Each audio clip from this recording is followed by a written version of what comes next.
If I would have been you, I would have walked away from the room hungry and looking for meal. The advantage is that I'll keep it short and you are alert before lunch. So I'm talking about high flow nasal cannula. You all are used to high flow nasal cannula and you all had a good time during the workshop. But my purpose of presenting it again is to appraise you with the scientific evidence. You do hear about good things and everything sounds quite good, but if you really evaluate it by being completely impartial, you may come out with some facts which doesn't fit in with what you think is right or wrong. So that's the whole purpose of, and simply because high flow nasal cannula seems to be one of the most commonly used non-invasive style of respiratory support. Now, when do you use it? You use it either just straightforward when the child has got signs of respiratory distress, or in situations where the child is stuck on CPAP and you have difficulty weaning him or her off. Children with chronic lung disease, long-term dependency on CPAP, we try to give them a trial with high flow to see what happens. CPAP, as you know, is associated with nasal trauma, and if the child still needs some support, you go on to high flow nasal cannula. And then, question of, can we use high flow nasal cannula as a part of early treatment of RDS? And I'll come to that in a minute. Beforehand, we must realize there are certain contraindications where you don't use high flow, and where you see that this child is imminent for intubation and ventilation. It's no point delaying that, because intubation and ventilation is life-saving. It is a standard of care for children with respiratory failure. Of course, we have learned over the time that there are a portion of these babies whom we used to ventilate in the past. Now they can be managed on non-invasive respiratory support. But you have to be careful. The onus is on you to decide what you're going to do. And if a child is so ill that it comes to your mind that I may have to intubate and ventilate, you better abandon high flow and go for something which is concrete. And then use a style for later care to minimize pulmonary lung injury or pulmonary complications. And of course, if there is an upper airway abnormality, you will use it. If you're doing blood gases and they're not satisfactory, despite seemingly giving adequate treatment, it's no point wasting your time on high flow nasal cannula, and you should go straight for that. Now, what about the settings? And that's where people do different. And initially, it is always enforced. Anything above 2 liters is called high flow. And when you need to use it, usually people have used 4 to 6 mils, but 4 liters per minute. But as you will see from some recent trials, they have used 6 to 8. So that is a difference. You know, you may, if you want a straightforward, most of the people will use 4 to 6 and go up to 8. But I will never recommend you to go up to 9 or 10, just because somebody is brave enough. You shouldn't be trying on a baby of 500 grams as compared to your own size. So you have to be a bit careful. Always aim whatever sort of flow you use for oxygen saturation between 91 to 94, 95. That is the current guideline for ROP. Above that will be hyperoxia, dangerous. Below that can be associated with increased mortality. So that is your aim, to reach that level. This is an earlier slide where we're saying that no more than 6 liters. But as I said, sometimes you can go up to 8, but certainly no. Now, how does it work? As you know, that high flow and CPAP, there is some similarity, but there is also difference. Both provide continuous distending pressure, and by that they try to achieve higher functional residual capacity and wash out the anatomical dead space. And that's how it works. Whereas in CPAP, where you use the predetermined pressure, in high flow you use the flow. In CPAP, you know how much pressure you're using. The pressure can vary in high flow, so you have to be careful, and you will see it depends on the size of the baby, size of the nostril, and if you are using it on babies who are small and below 1 kg, you have to be a bit careful, because with the same flow, it can generate much higher pressure. And likewise, if it is loose and in a bigger child, it may not achieve that pressure. So you just have to be a bit careful and look for leak around the nasal prongs. And you will get the recommendation from the guys who sell the equipment that how much to use. Again, weaning, there is a controversy because in the past some people would suggest go at a time, 0.5, 0.5, 0.1, take 2 days to wean down. In our practice, we would say to you that once the child is maintaining a steady saturation at 4 liters, is not showing any apnea or bradycardia, in that case you can straightforward go to your standard treatment to low flow cannula or whatever. So just observe whether what the child is doing rather than taking another 2 days to come from 4 to 2. It doesn't serve any purpose.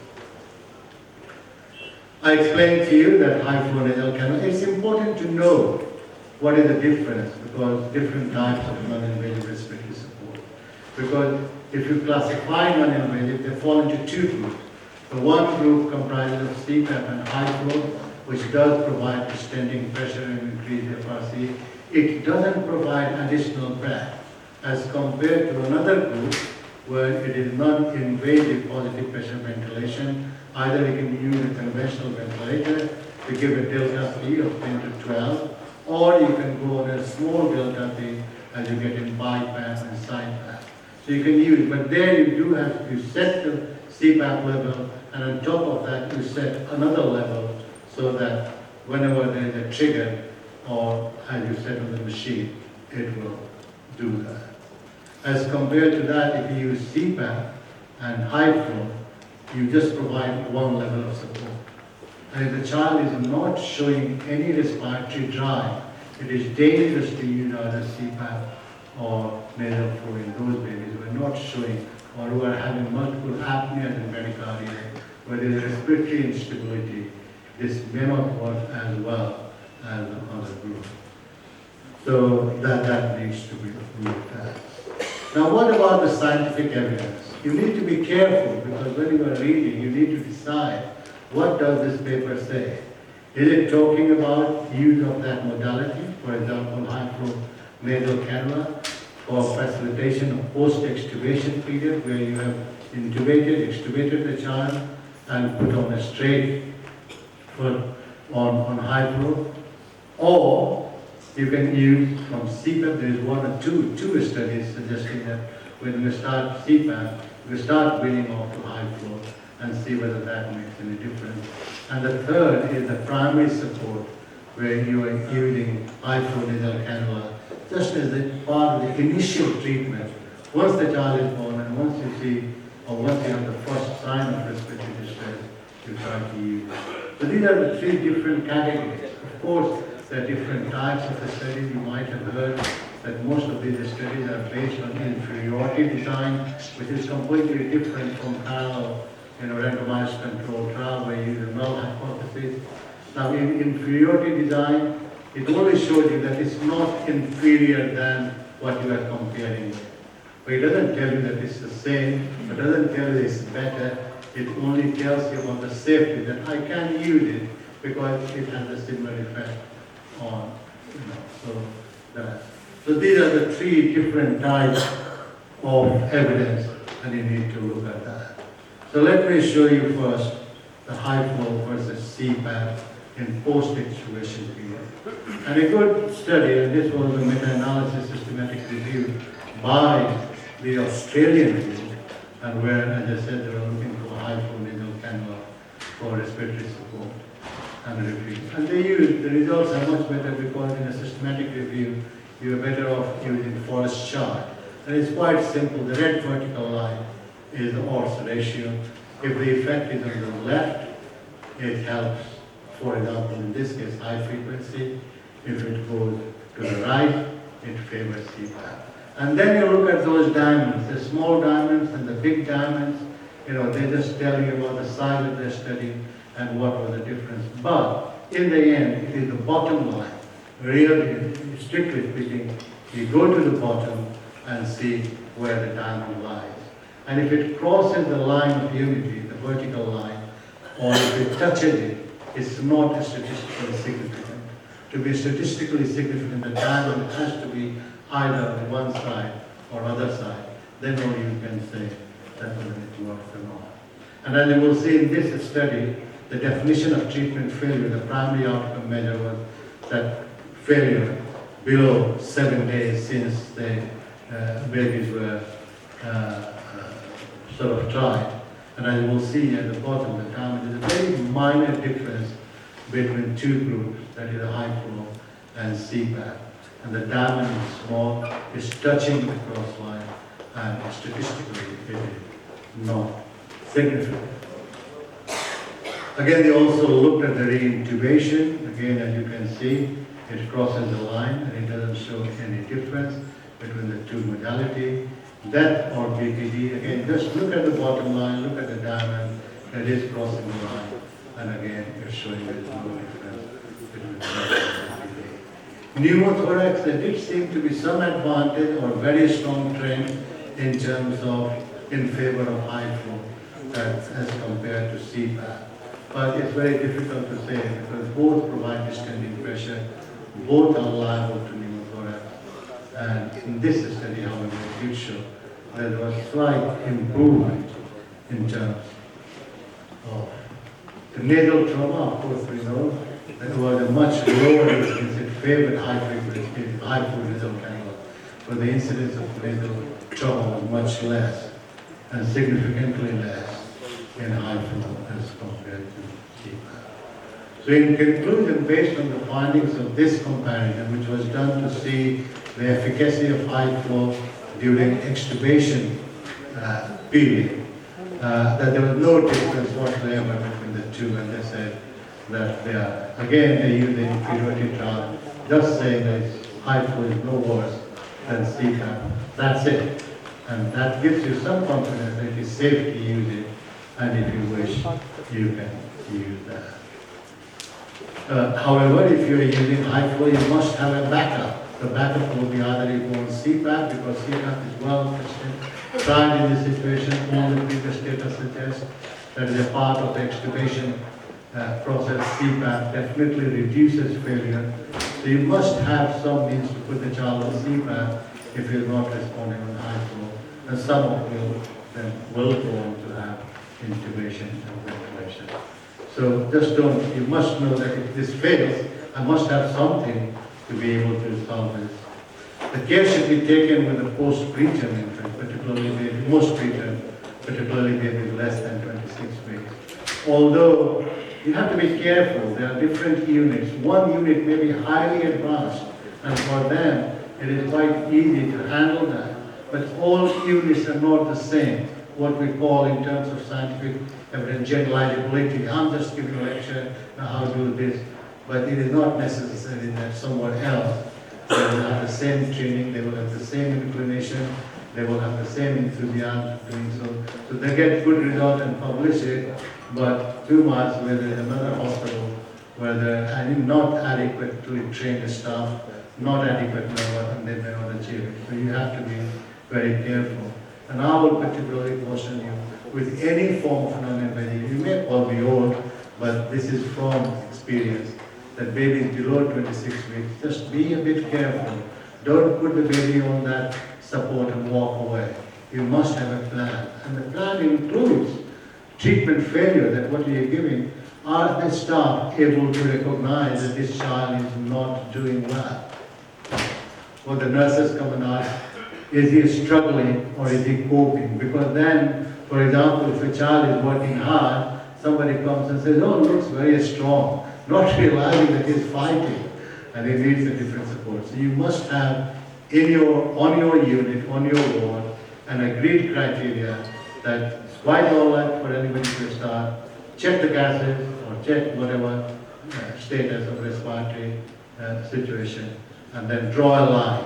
And if it crosses the line, change over to something until you have a time to just try and see it again.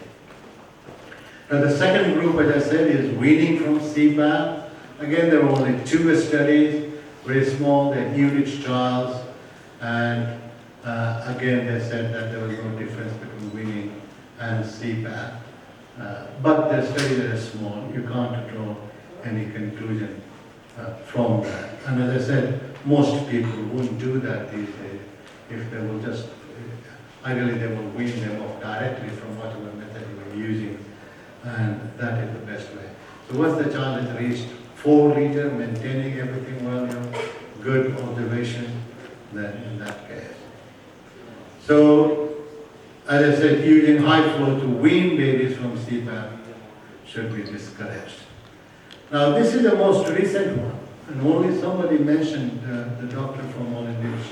She did show you one slide. And this one came out, published only last month in New England Journal of Medicine, Australian study, multi-center study, where they tested high flow versus CPAP or NIPPV as a primary support right in the beginning of the respiratory distress when the child was born, to see if there is any difference between those two or not.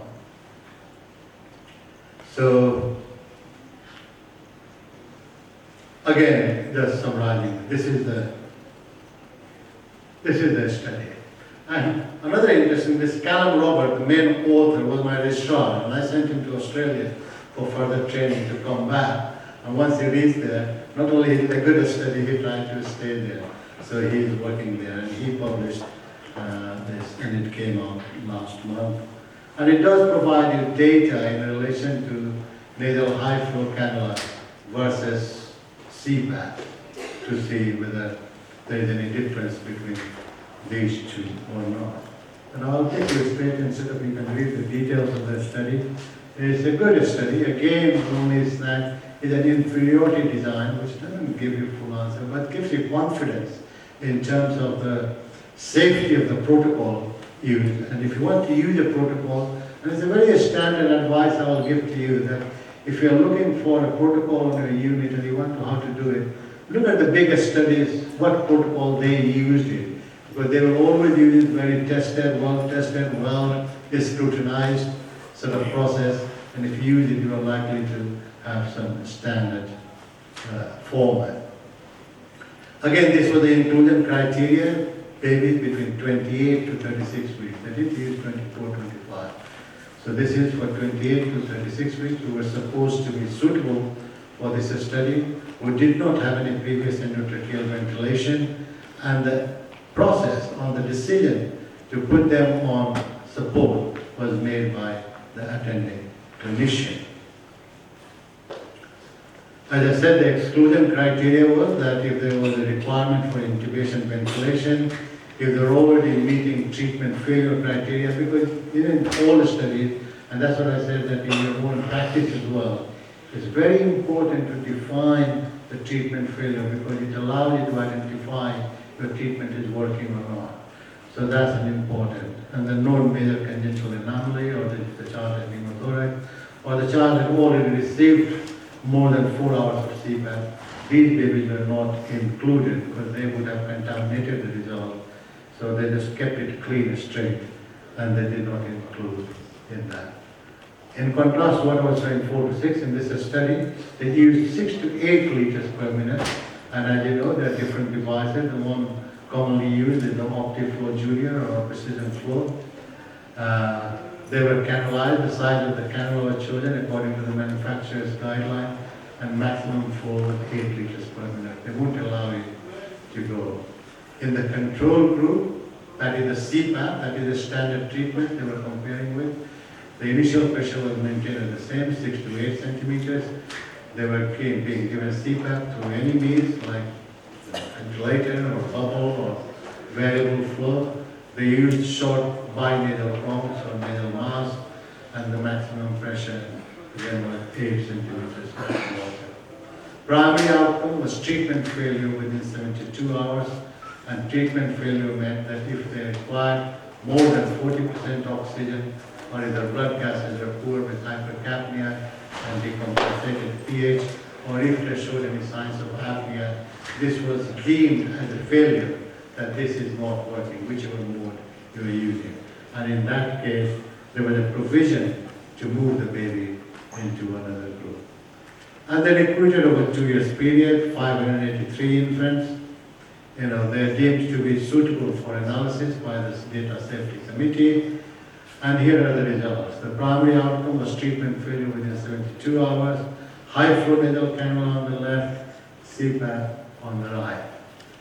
Now look at that. High flow nasal cannula, the failure rate was 25.5%, which was twice high as in CPAP was 13.3%. So there was much less treatment failure in CPAP arm, which was 13.3 as compared to 25.5 in this. And this is the risk difference and the statistical significance of this difference, suggesting that high flow nasal cannula is no better, or if anything, is less effective than CPAP. However, when they look at the intubation rate in the two groups, although there was difference, there was still high intubation in high flow as pre-intubation as compared to CPAP, 11.5%, but this was not significant. But again, it's a bit difficult to interpret this data because in their design, they're designed that one hand was CPAP, the second hand, on the other hand, was high flow. If they failed, they were to go on to CPAP. And then if they failed, then they will go intubation. Where in CPAP, if they fail, they go on intubation. So it's very difficult because you've already introduced another element of CPAP, so you can't say. So that needs to be looked at. And I don't think you can make any judgment on that. So that's the risk difference. And as I said, no statistical difference. In terms of the secondary outcome measures, again, in terms of BPD, death, and important outcomes, there was no difference between those two groups. Babies receiving high flow were needed 1 day more of respiratory support, and CPAP infants were more likely to have pneumothorax, and in the previous one, greater support, but again, not significantly overall. And CPAP infants were more likely to have nasal trauma. So in conclusion, ladies and gentlemen, it does tell you that CPAP still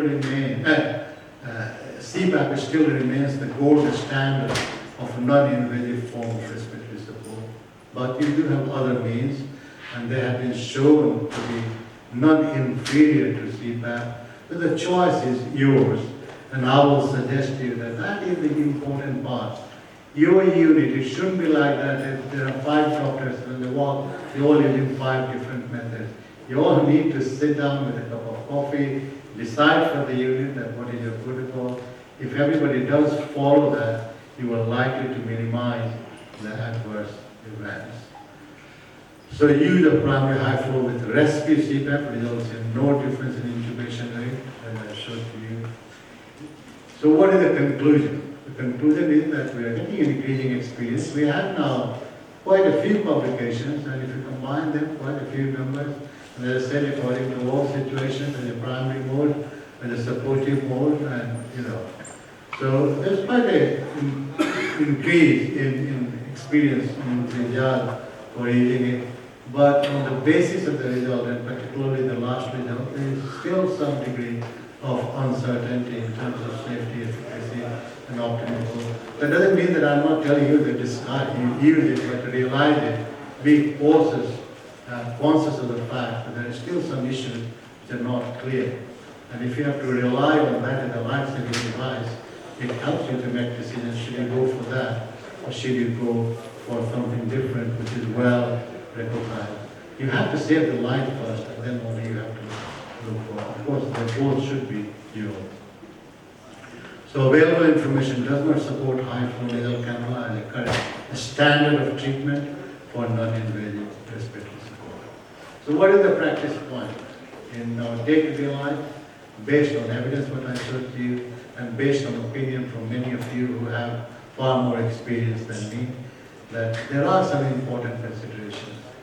Knowing how they work, you should be able to decide if you want to put a baby on non-invasive respiratory support, which one to use.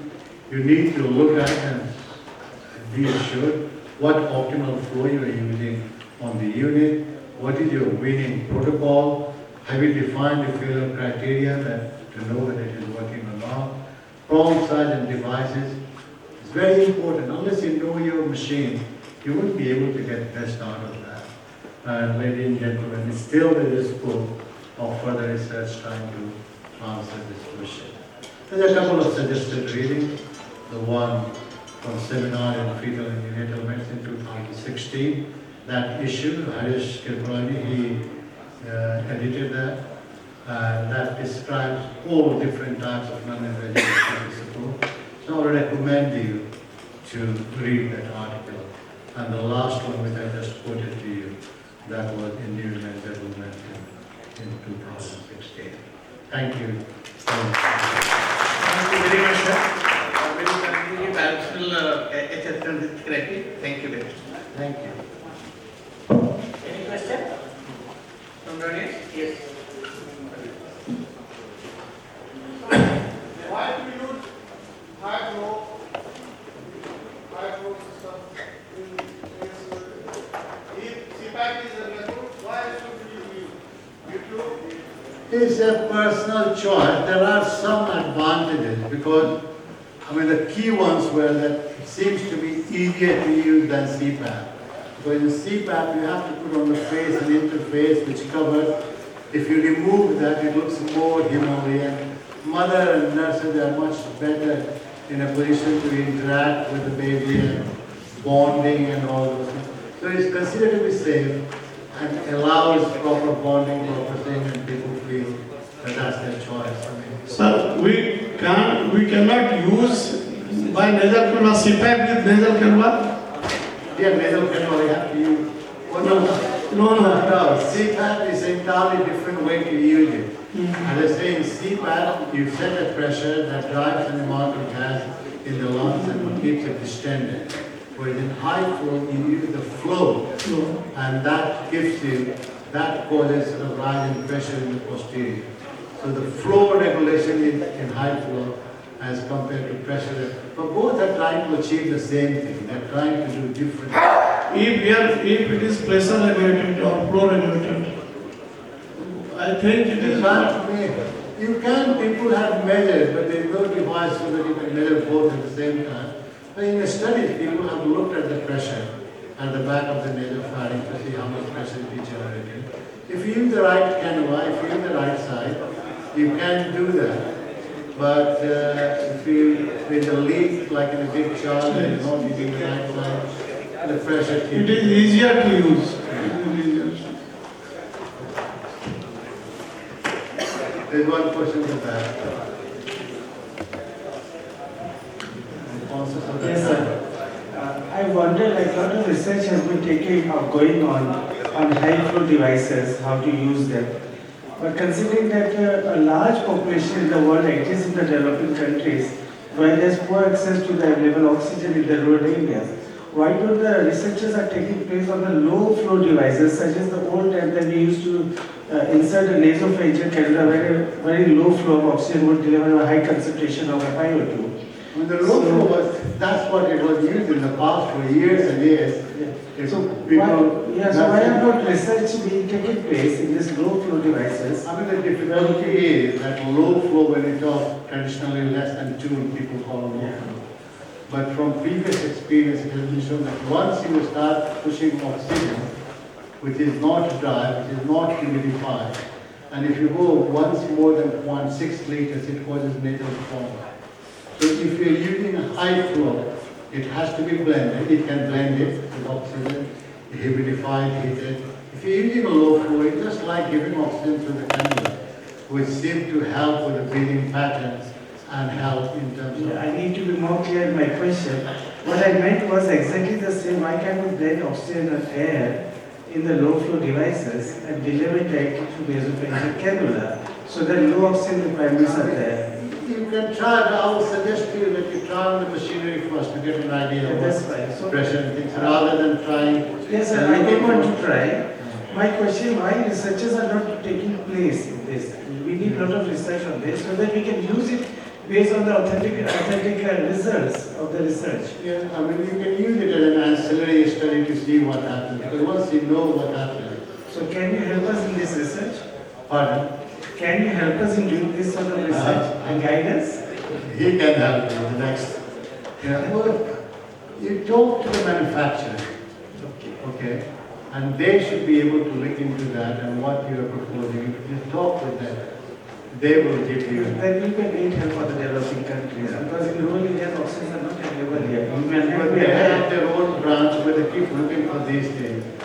And if you are friendly with them and ask them to test what you want to do, what you want to know, they may be able to give you some answers. But you should make the result interpretation, not the pharmaceutical, because they will do it. You want to check it from your point of view. Thank you very much indeed.